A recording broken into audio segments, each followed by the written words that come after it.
From selling fish and chips to a $50,000 a month online business. What's up? What's up? Nick Loper here. Welcome to the Side Hustle Show. It's the business podcast you can actually apply. Now, in his book, Start From Zero, Dane Maxwell shares this simple framework to use as an engine for coming up with business ideas and to make your first sales. He calls it CPSO, which stands for Customer, Pain, Solution, and Offer.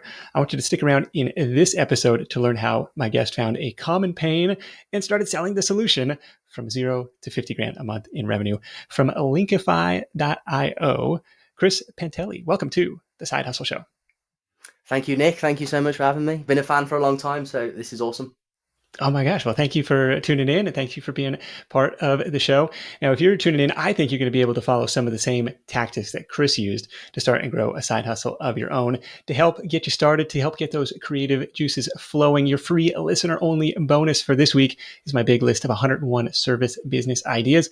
You can download that for free in the show notes for this episode. Just follow the show notes link in the episode description. Again, that's the 101 service business ideas. So Chris, the business is Linkifi, and we're going to go through that CPSO, Customer, Pain, Solution, Offer. Customer, bloggers, online business owners. Pain, building backlinks. It sucks. The solution, hey, help a reporter. HARO. It's been around for a decade plus. These are high authority links. It's just, going back to that pain, it's a pain to, sort through 3 emails a day and make those pitches and make them compelling. So the offer is, hey, don't do it yourself. Do it. We'll do it for you for a fixed price. Mm-hmm. But you take me back. So this is a couple years old at this point. You're selling fish and chips, and fast forward a couple years later, you're on this productized agency model. It's been insane. Straight after university, I decided to take over the family business of fish and chips, and I did that for 13 years. And then I was drawn to sort of these blog income reports that you see all over the internet. So I started dabbling with a personal finance website, which I thought was like in line with my formal education. Started getting some traction with that website. Started like ranking some keywords, getting some traffic.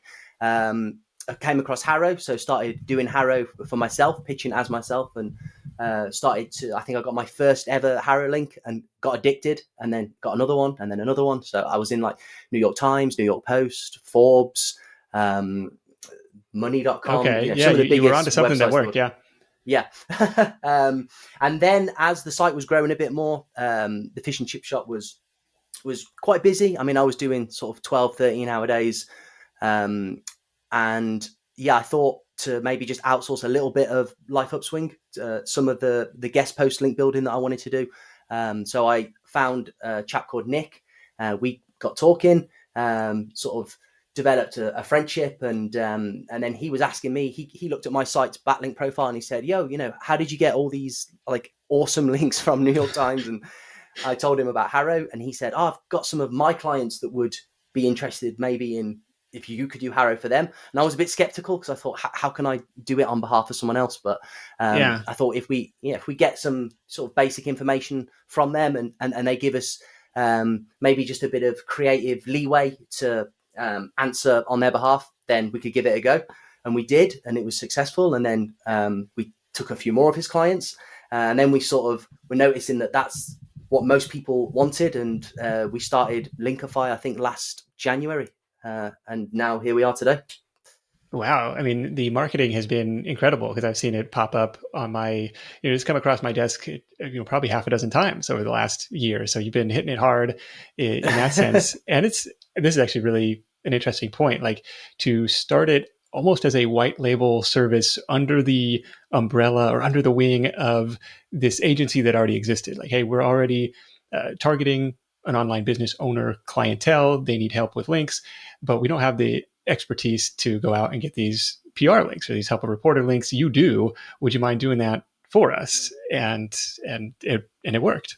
Now we're 50-50 partners. He was a one-man agency anyway. And I was doing the shop, but I just got diagnosed type 1 diabetes at the age of 33. And then we just sort of went into the pandemic just after that. They were really lucky to stay open in the UK. But staying open was almost a curse anyway, because everyone was being told not to go out, but we weren't given any support or told to shut. So we were opening our doors to empty streets. And I remember then thinking, yeah, I need to really sort of diversify my risk out of this industry, and go strong on my finance website, and then look to see if there's more that we could do with this sort of side hustle that I was doing with Nick. And me and Nick made a decision to start trying to take as many clients as we could. And I would just sort of do 15, 16, 17-hour days instead of 13-hour days. My eyes sort of closing at the screen at midnight whilst I'm trying to do these HARO pitches. And then we sort of, I think we just did a big outreach to John Dykstra, who's been a guest of yours on the show, I know. Okay. And we offered him what we did for free. We said, look, let us show you what we can do. He's a really nice guy, super, super cool guy. And he said, go on then, Chris, let me see what you can do. We built you're going to build me high authority backlinks for free? Sure, have at it. Yeah, but I would definitely say that's a tactic that works. If you've got something which is good and people want, if they've got an audience and they're receptive, just do it them for free. They might not say anything after, but luckily John actually came back to us and said, okay, can you build some links for a few of my sites? Which was like enough for me to really then say to Nick, let's do this full time. Okay. And then we knew we'd have a promotion coming off him, and it's gone from there. So you kind of gave him the free sample, and then it sounds like he became a paying customer, and then became an evangelist, like started spreading the word to his audience. That's been super helpful. That's been our sort of main bread and butter with the growth. I would say is reaching out to influencers, offering them our services either for free, for a big discount, and then getting in front of their audiences, because there's definitely a need for this. But as we grow and we learn sort of what sorts of people, what sorts of industries, what sorts of sites want these links without having to do it themselves, then that's really exciting as well to see that the need for this is much broader than just sort of niche website owners or small publishers. Yeah. Was there any level of competitive analysis into the world of PR link building companies, if there were such a thing? Like, oh, everybody else is, there's too many people doing this. It sounds like you kind of grew a little bit more organically than, idea, marketing, customer. It was like, well, we already kind of had some customers through this agency thing, but I was curious if you did any of this competitive analysis to try and see, well, who else is out there and how big might this market potentially be? I knew there was another one or two agencies offering it exclusively, and then I'd say a handful more agencies that were offering it alongside their other basket of link building products. One of the biggest link agencies, I think, offers it as well, as more of like a hidden service on the website. So I thought if we could, I definitely knew people were selling it. I'd never been a customer of this service before. I know there's some sort of individual freelancers that also offer it. But yeah, it was much more of an organic growth. So another blogger that I knew was a lady called Carly Campbell. She owns quite a big Facebook group and the website, Mommy on Purpose. Yeah, so I reached out to her with the same sort of thing. And she was really kind to actually ask me on to do like a webinar to her audience, her like private members audience. Okay. And that was quite in the early days, actually, I would say. And we did that, and we actually got like a bunch of paying customers off the back of that. So I thought having a face to the service as well was something that not really anybody else was doing that I could see visibly. So I thought, they're not cheap, the packages. You want to know your money's safe. So I thought a combination of getting my face out there, talking to people about it, and then aligning myself with other people that knew what they were talking about, that had used our services, be it for free or for a discount. I thought that could all be a marriage made in heaven for growth. Yeah. How'd you figure out how much to charge for this stuff? Because it can be really time consuming to sift through all the queries and write dedicated responses to each of those. We used the existing services that were offering it. We just gave ourselves enough margin to offer Black Friday sales. Maybe we've been able to keep the costs relatively low. We have writers now, we have an editing process, we have a team leader. So it's a bigger team. But we're really, really proud of the end result. So it's not, we're not offering just links that we've bought. Like, we don't buy any links. It's all manual outreach. So Yeah. when we tell a client we've just got them a link on, ZNet DR90, 20 million traffic or whatever it is, we're so proud of that. We think it's worth what we charge. Yeah, I mean, you literally could not go out and buy it. So yeah, that makes sense. And the reason I ask, because it's on the surface, like sticker price, not cheap. 10 links for $6,500, $650 a piece.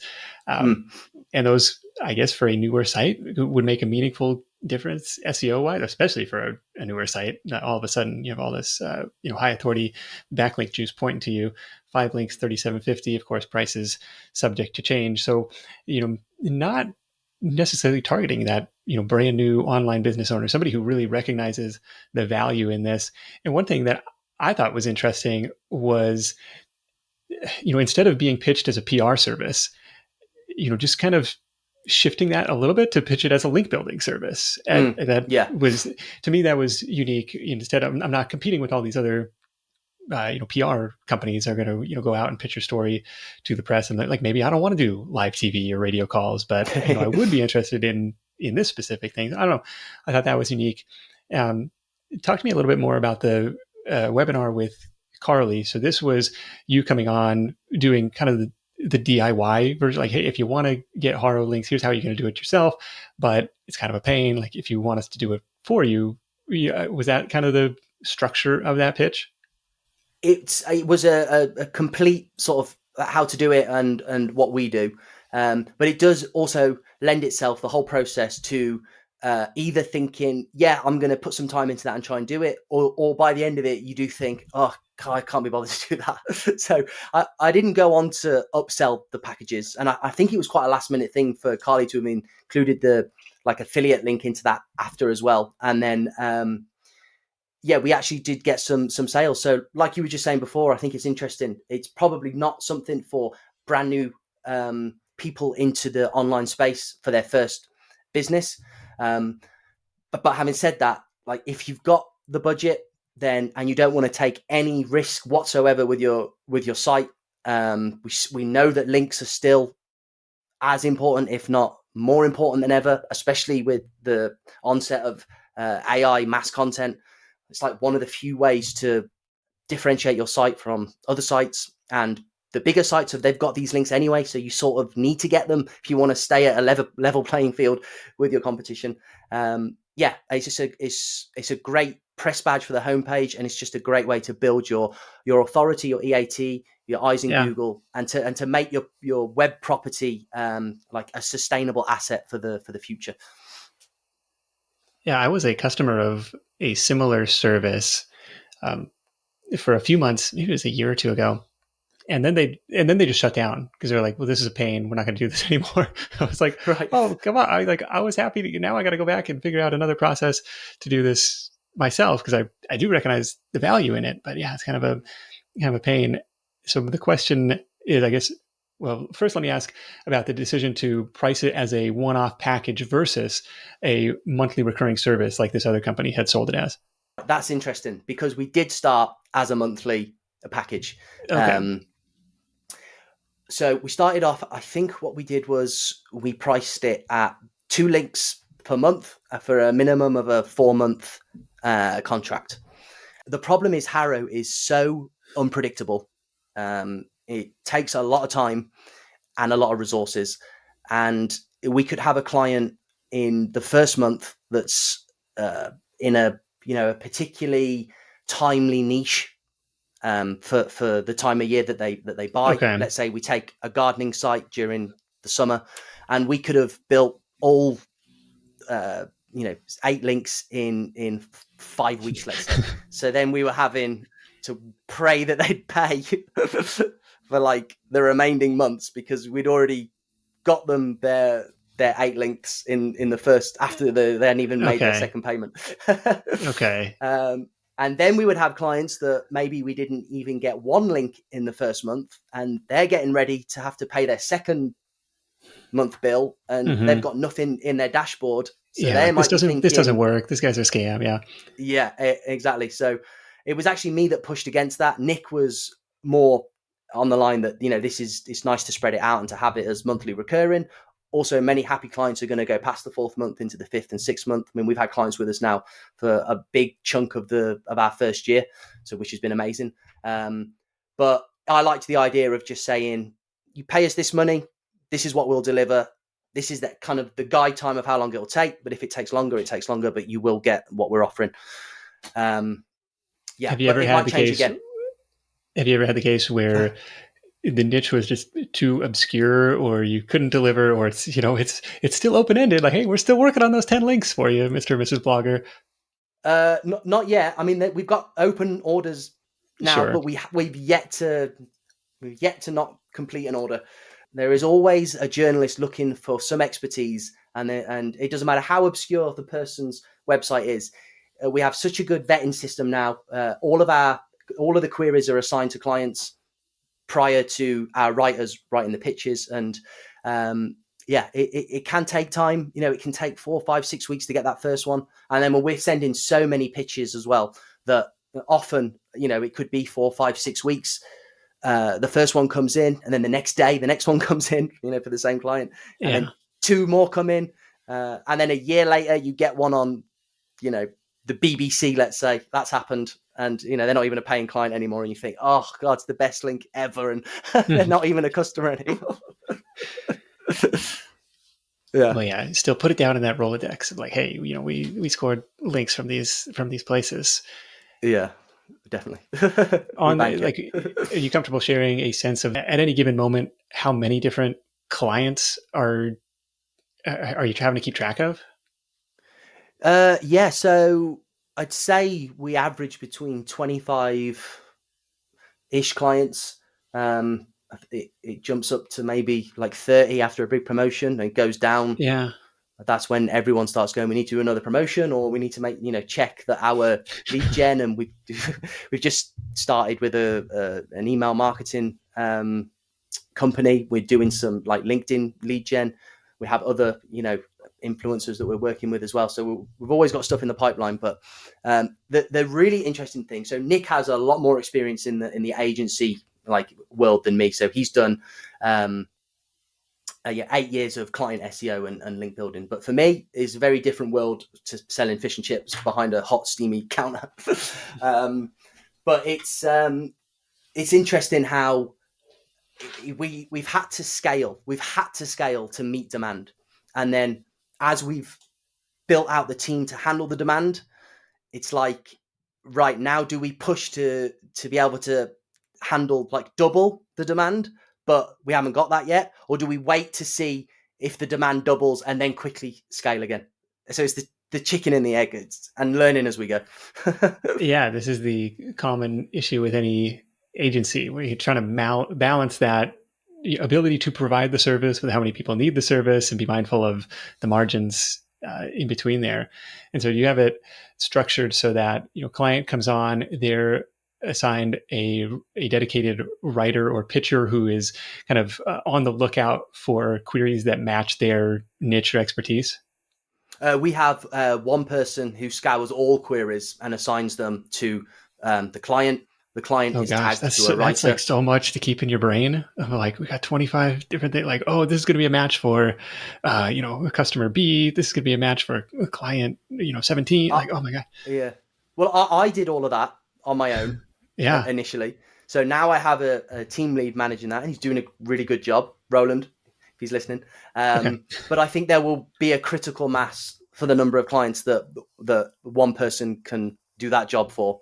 And then the idea would be just to split everything into 2 then. So you'd have one team lead managing a basket of clients and organizing the pitches for them, and then another team lead managing those clients and a basket of pitches for them.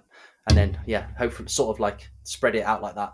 But we don't want to do that yet until we know we've got those clients. And yeah. Do you go line by line, like 3 times a day? It's this fire drill when the emails come out from Help a Reporter, and you're like, okay, question number 1, like, okay, do we have anybody that's a fit? No. Okay. Question number 2, yes. And then if you have what happens if you have multiple clients in the same niche? Are you sending, two pitches, supposedly from two different, with two different signatures on the bottom of that, and kind of like tweaked a little bit differently? It's not as difficult, as hard as you think, because we've been doing this for a long time now. So we actually built our own database of, which started obviously with me, and then that now like organically gets updated. So we know all of the junk domains on HARO. We know the domains that are good, but they never ever link as part of their editorial policy or whatnot. We know the journalists. We're not wasting our time on this. Yeah, exactly. Honestly, a big chunk of the list can just be instantly crossed off. Okay. So the organizer, the pitch assigner, he has like tags, which instantly highlights the domains or queries associated to those domains to be removed. So that does actually take down any single HARO email, down by maybe 50%. I mean, There's a lot of stuff in there that we don't pitch, that we know not to pitch. Do you ever roll the dice where it says like anonymous? Do you ever roll the dice? We have and say, done. Okay. We just did one very recently, and it was an unbelievably good link. I'm trying to think what website it was. I never know if I should take the time to respond to those. Our company line on that is, if the query is perfectly aligned to a client, give it a go. But one little trick you can do with those is, sometimes the anonymous ones, the domain is anonymous, but they'll put the person's name, they'll pop the journalist's name there. Google search the person's name, tag writer on the end or journalist. Often you'll get like a muck rack or like a PR who they, directory. what publications they write for, Yeah. And then if you see like 5 publications that you've heard of, go for it, because this is probably going to be a good site. Yeah. Okay. Do you have the clients, because this is something that I had to do when I was a customer of this PR service, was I kind of had to write out this, 10, 15 page document, answers to common questions that they could just kind of paste in. Do you have something similar, like demanding that kind of upfront work from the client? Or are you pulling that from existing blog content to answer these questions? Because you don't have expertise in 25 different niches. It's got to be hard to kind of come up with a compelling pitch. Yeah, it's interesting. With HARO, we've got to be really quick. We've got to have their permission to creatively write the answers, have the pitches, be able to, obviously the individual writers will be assigned to the clients that their expertise lie best in. But then outside of that, it's research, and it's putting together a pitch on behalf of the client that is, going to be acceptable to the client, to have those words printed on their behalf. Whereas with the more PR style clients, they're either not a great fit for what we offer currently, because they need a bit more tighter control. So that is something we'll be able to do when we're offering the PR packages, or we do have a more in-depth onboarding form which they can fill out, but we still need the ability to not have them pre-approved pitches that get sent out. Otherwise we'd never win a link. But with it would take too much time. But luckily our sort of target demographic currently, they care about link juice. They want to see the links. And HARO is still very much a platform where the journalists and the writers from the huge publications are more so looking to leverage the expertise of the person they're quoting. Like, the person writing the article knows whether or not it's a good idea to put a lot of money on a credit card. Like, they're not really asking for the answer to that question. What they're looking to do is quote an expert who can back up the sentiment that maybe it's not a great idea to put a load of expenses on a credit card. So often the questions aren't, they don't need a great deal of research. What they do need to be done is well written. I could talk about that all day about good ways to put a pitch together, but if it's well written, if you've not used AI or not blatantly used AI to put this pitch together, if you've got expertise, and if you've been able to tell the journalist quickly and Gosh, I didn't even think about that. Yeah. Oh, I'll just have ChatGPT write my answers for these queries. Well, they know that now. Okay. I mean, it's obvious when it's, but if you get 17 that are all the same. Yeah, exactly. Yeah. And as well, another thing which we've done, which has been amazing, was I managed to talked to one of the journalists that featured me in the New York Times. So she's a New York Times journalist. And then I remember I was speaking to her on Twitter, I think it was. And I said, hey, I'm putting together this like masterclass, this course on the website. We're going to teach people about how to use HARO and how to get good pitches.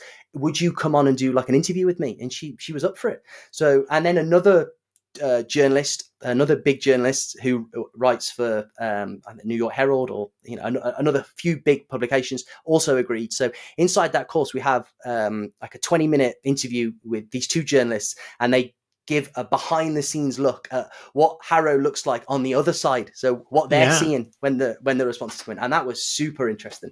Do you mind sharing 2 or 3 best practices that you've seen for submitting these pitches? Yeah, well, the one which I thought was obvious was, if you're not an expert, don't pitch. So they've got people asking about maybe Healthline's doing something on, I don't know, end of life care, and they get pitches from plumbers saying, "I'd like to make sure before you die, make sure your toilets are clear." Yeah. Okay. So, but that seems like an obvious one, but people try that. They said don't ask for a backlink. Journalists, this is another thing that SEOs, publishers have hijacked HARO. That isn't what it was really created for, and that's not why journalists are using it. They're using it to source experts to make their articles better, more informed. So if you go in clearly asking for a backlink, then it's gonna annoy them. Just name your company, maybe have your URL at the bottom, and then wait and see. And there's a number of tactics I can tell you which work 25, 30% of the time to get a backlink, even if you don't get one. If you want me to share that, I can. What's like the polite, subtle way to say, and if you wouldn't mind linking to, I mean, most of the time it's going to be homepage links if it is a link at all, but is there a way to drive links to internal pages? Or, I'm curious to get your take on this. Yeah, no. Don't even bother asking for an internal page link, and don't. Can you link to my affiliate product review? No, that won't happen. I mean, it's got worse, I would say, HARO. In the 3 years that I've been doing it, the publishers have got more stingy with giving the links, and oftentimes now it's part of the main editorial policy of the website itself to no follow the link. We guarantee at least 50% do follow links in our service. So if we've already built half your order as no follow, we'll make sure the other half is do follow, and we'll keep going. But until we get the other half is do follow. But certain websites just do not give a do follow link. But it's interesting. This is another thing that I think is a good reason, or one of the areas of value that we offer. So we have a really robust system for tracking unlinked mentions. So we track everything every day. So we'll track all the clients' names, the clients' websites with like search parameters and free tracking, Google Alerts, Talkwalker, blah, blah, blah, blah, blah. And then as soon as we see that our website has published a quote, we'll go in. Have they linked? No, they haven't linked. So that's when it starts then. So then it's like, okay, what's the domain? Okay, this domain, it never links. We've tried 25 times. We're not going to try again. Well, the client's got a free unlinked mention. It's on the house. Put it on your homepage. Enjoy the fact that you got featured in this great website, but they're really stingy and they never link. And then eventually maybe we stop pitching that website. But it's also nice to give the client an awesome unlinked mention in a website. So I think that's part of just a natural kind of online presence. Like every time I talk about selling something on eBay, I don't link to eBay every time I mention it. It's like, I think it's natural. Or it would look weird if every single mention of your company was linked. I don't know. Maybe that's like my tinfoil SEO conspiracy theory hat. No, I think that's a good point. I think you need to have a natural looking backlink profile, which is a healthy mix of do follow and no follow. And then, if you've also got unlinked mentions in there, I mean, the place that an unlinked mention is going to be seen by Google's algorithm, if at all, is going to be on the biggest websites in the world. Yeah. So if you've got Side Hustle Nation unlinked, but on the, New York Times, Google, which is quite possibly can see that. Exactly. Yeah. So it's going to add credence and credibility to your site and your brand name. Definitely. Sure. If we see that the domain is one that we're familiar with, that for whatever reason, sometimes forgets the link. There's one really good website. It's a DR90. It's 10 million a month traffic. They always don't link. And then if you just email them and say, can you add the link? The next day they go, yeah, it's fine. I've added the link. There's like, I don't know why they don't just link, but they always add the link. Yeah. There's some websites that always no follow, but they will turn it into a do follow if you email. There's one website, which is in the UK is a massive website, the sun.co.uk. Yeah. And I think the sister website in the US is the sun or the ussun.com. Now, if you get an unlinked mention on the US Sun, they don't reply to emails, nothing. But if you go via the UK Sun's editorial corrections department and say to them, I've been trying to get in touch with somebody over at the sister company, but no one's replying. I was recently quoted in this article, but they didn't give me a link. Is there any way you'd be able to just, link back to my website? Then they will. Wow. So knowing all of these sort of tips and tricks is a way that's a great one. Yeah, is a way to deliver more links on better websites. So I'd like to think that's something that we've got good at and we're getting better at as well. This may be a little bit deep in the SEO weeds, but at what point is there diminishing returns? Like if I've already got 200, 300, 500, relatively high authority backlinks to my site, am I going to notice a difference for adding 10 more, 20 more? Like at what point? It's got to be a diminishing returns at some point. I would think so. I think it really depends on your business, how much you're reliant on SEO. If you're on a cusp of entering into the next level of Google organic traffic, maybe your competitors are just a few notches above you in terms of their authority. It could just be the one small extra thing you need. Okay. If you're in a super competitive niche, I mean, we don't deal with casino and CBD, but maybe VPN or something along those lines where insurance or something. Yeah, which we can do. We can do we can build HARO links for insurance, banking, any of these sorts of websites. They're gonna.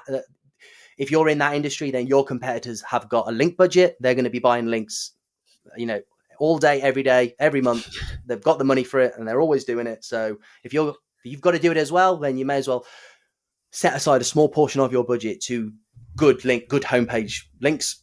Yeah. It's never going to hurt. That's the thing. Like they're never going to devalue a DR70 website with millions of organic traffic, a real press link. Google's never going to devalue these sites, which means those links are always going to be a healthy part of your profile. Okay, so the influencer outreach strategy is one of the marketing channels, and I really like this. Hey, here's the free sample. If you like it, go share it with your audience. Or here's the educational webinar content. Let's put this together and showcase your credibility, expertise in this space. And if it makes sense to have us do it for you, great, sign up here. What else is going on the marketing side? Because it's those are very, like you kind of described, like very lumpy revenue streams. Like when one of those emails goes out or when one of those webinars happen, okay, we get this influx and then we got to go deliver that work, and that's fine. But then pretty soon we delivered those 5 or 10 links, and now we're back to the drawing board. We got to go find some more revenue. Yeah, definitely.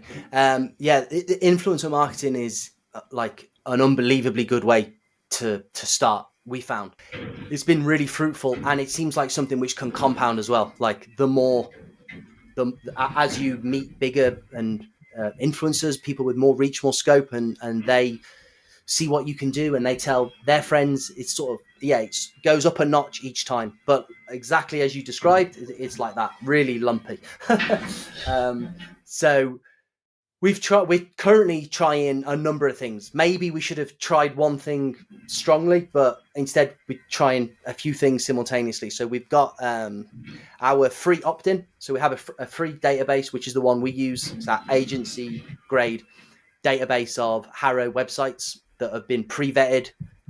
You can go in and see what the DR is, whether or not the domain historically no follows or do follows the link, and then whether or not historically that domain is receptive to a follow-up. So be it that they don't link, is that domain receptive to a follow-up? Well, they'll turn it into a link. Or if they historically no follow, are they receptive to a follow-up to turn it into a do follow?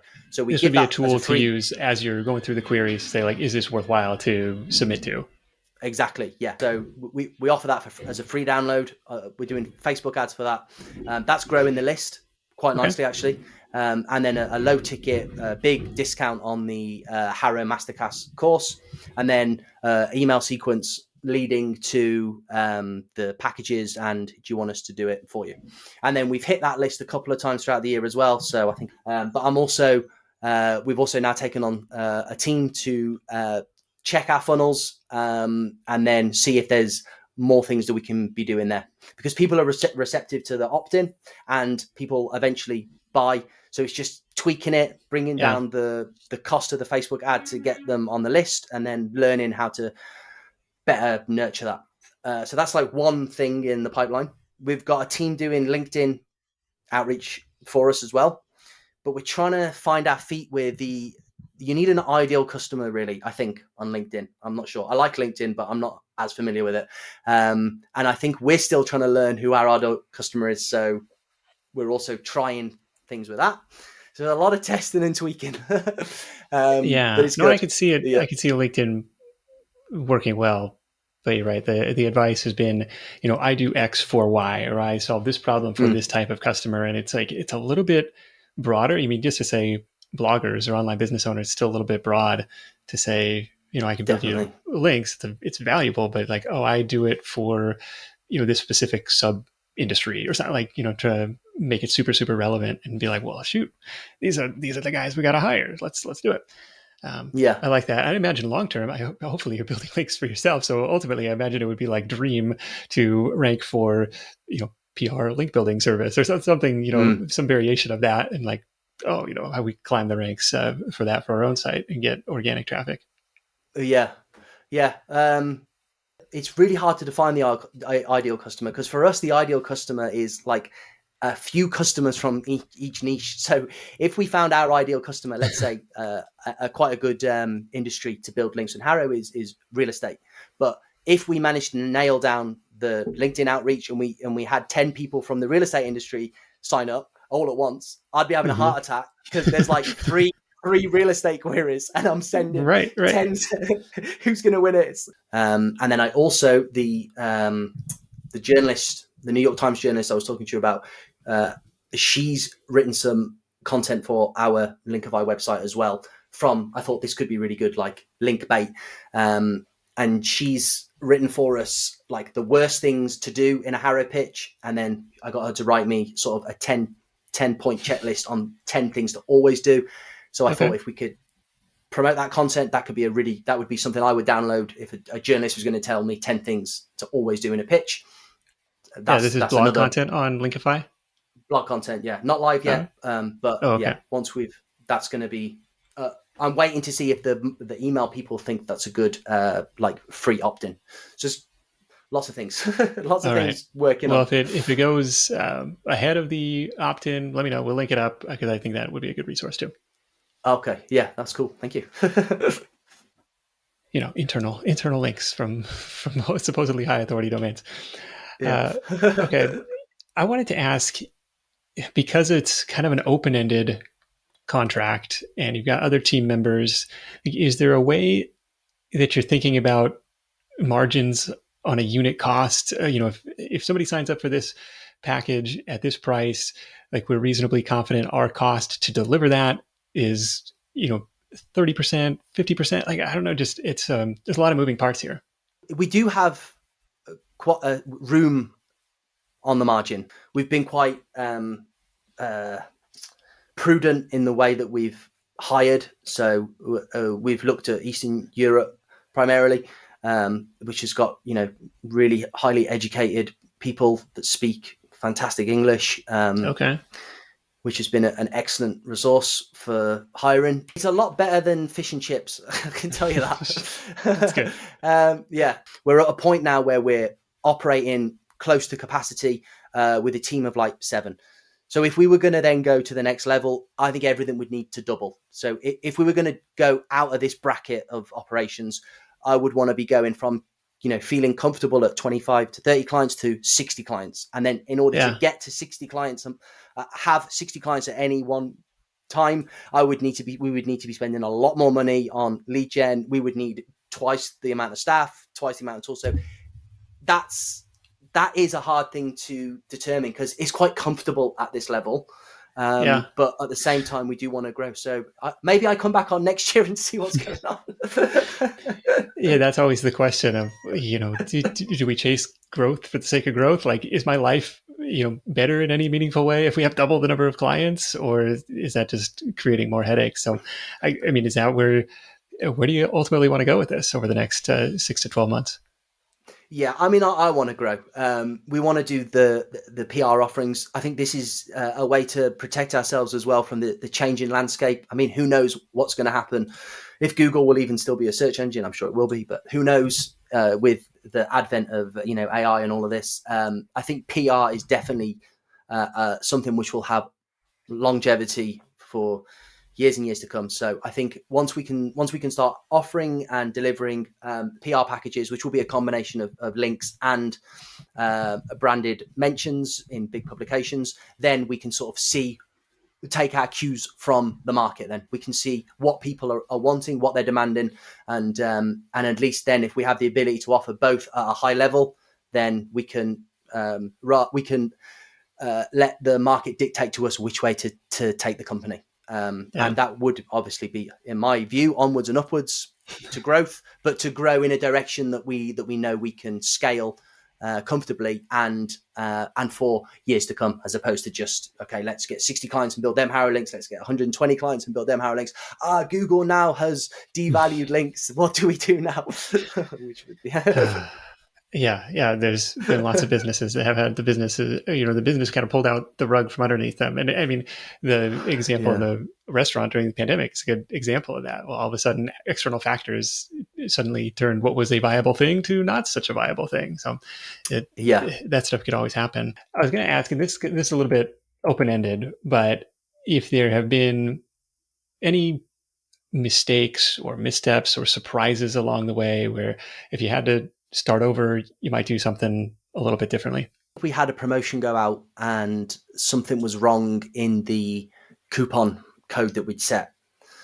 So that was scary because we'd done all the work building up to the promotion. Basically, we just hadn't triple checked everything tracked. So we hadn't, I think we checked quickly, make sure this coupon code gives this discount and it's associated to this person, blah, blah, blah, blah. Yeah. But then it didn't, we were offering 2 products at the time and it wasn't working on the second one. So we hadn't checked it. And that could have lost us a lot of the whole of that promotion. But luckily that person resent the email. I mean, I think it probably still did harm us a little bit because this was like a second email with an apology, blah, blah, blah. But luckily it was okay. So there's no faster way to get a response than screw something up in an email. Link's broken, or a typo in paragraph 2. I sent out to 100,000 people and get only a handful of replies, unless I screw something up, and then all of a sudden it's oh, okay, there are people out there listening. Yeah, should do that every now and again. Check who's listening. Yeah, it's probably a good way to send some signals to the algorithm or something oh, people are engaged with this. Okay. So cool. Working on expanding the PR service side of it and working on growing this thing in the next little bit. So Linkifi.io. Check Chris out over there. Check the service out. If he's been very generous, he's offered 20% off for Side Hustle Show listeners when you use promo code SideHustle20. That's valid on either of their link building packages or the HARO Masterclass course, if that's kind of the DIY version, if you want to learn how to make these pitches yourself. So Linkifi.io for that with code SideHustle20. Chris, thank you so much for joining me. Let's wrap this thing up with your number 1 tip for Side Hustle Nation. Yeah, thanks, Nick. Like I said, I've been a fan for a long time. I heard John Dykstra on here, Debbie Gartner. It's been a real privilege to come on. I'd say my number 1 tip is if you are starting something and you've got a product or a service that you believe in and you know is good, then just reach out to people, offer value, talk to them on Twitter, comment on a Facebook post, and down the road offer them to do what you do for free. And then further down the road from there, you can ask them, maybe if they liked what you do, to see if they'll reach out. Everyone in the online world for me so far has been, it's been amazing. I think it's such an amazing community, such an amazing place to grow a business compared to the real world, quote unquote. But yeah, if you've got something of value, track people down, offer it for free, and then you can really grow a business that way, I think. Yeah, this is the, we always talk about the Costco free sample. I don't know if they have Costco in the UK, but yeah, you walk down the aisles, there's always these people handing out samples of the latest thing you didn't know you needed. And before you know it, you got a cart full of this stuff. So it's like, here, try it. Trust us. It's good. So I like that one a lot. I'm taking notes throughout the call, but I really like the unique positioning on here and really pairing that with a guarantee. Like, look, it's not, we're going to pitch this stuff on your behalf, and whatever happens. It's like, no, we're going to do this on your behalf, and we're not going to stop until we get you to 10 links. And that makes it a very straightforward decision for people. I think so that makes sense. Like, to bring that back to whatever side hustle you're working on, it's like, okay, what's that guaranteed outcome that your buyer is looking for? We talk about that buyer transformation in this case, just higher rankings in general, but it's hard to promise that. So to dial that back and say, look, we can guarantee you this. We don't know how long it's going to take depending on your niche, but this is what we're going to do. So I like that. And then I like this call to kind of shortcut your marketing by tapping into the lead fountains, so to speak, of the people who already have an audience of your target customer, the Carly Campbells, the John Dykstras of the world, the people who you can go and use that free strategy with to say, hey, this I think is going to be relevant to you. I'm confident we can do a good job, and if you like it, you can become a customer of ours, but maybe more importantly, you can share it with your audience as well.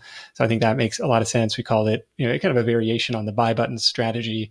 Daniel DiPiazza would call it the marsupial method. I don't know why. It's like, you're writing in the pouch of a someone else, of a lead generator. I don't know. It's kind of a weird name, but I remember that from like years and years ago on the show. So again, really, Chris, really appreciate you coming and hanging out, sharing this stuff, and some, help a reporter tips if you're going to do it on your own.